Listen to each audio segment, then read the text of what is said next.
पुणेकर मंदिराच्या गप्पा मारतात, पण पिंपरी चिंचवड काही कमी नाही। आमच्याकडेही अशी 5 मंदिरं आहेत जी थेट इतिहासाशी जोडलेली आहेत। आज बघूया नक्की काय आहे यांच्या मागे। नंबर 1, मोरया गोसावी समाधी मंदिर। चिंचवड गावात पवना नदीच्या काठावर वसलेलं 350 वर्षापूर्वीचं हे मंदिर आहे। मंदिराचं बांधकाम सन 1658 मध्ये सुरू झालं। संत मोरया गोसावी गणपती भक्तांमधलं मोठं नाव। त्यांनी 1661 साली इथेच संजीवनी समाधी घेतली, म्हणजेच शरीर सोडून नाही तर समाधी अवस्थेत लीन झाले।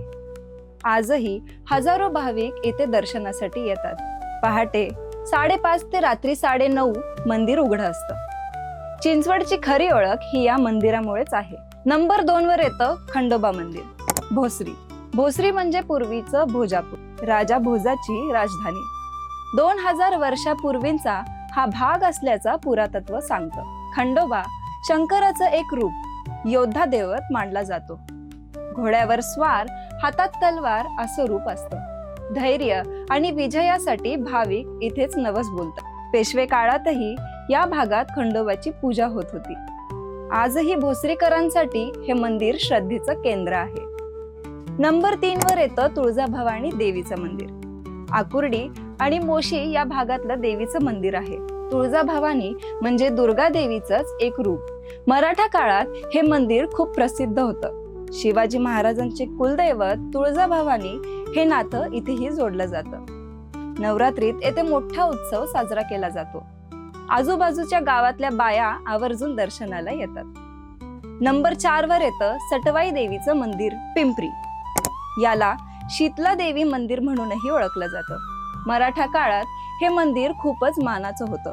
देशमुख, जहागीरदार, सरदार घराण्यातल्या स्त्रिया इथे येत होत्या। पिंपरी चिंचवड महानगरपालिकेच्या एका पुस्तकात याचा उल्लेख सापडतो। शहर कितीही बदललं तरी हे मंदिर आजही तिथेच उभं आहे। नंबर 5 वर आहे वैष्णवी देवीचं मंदिर।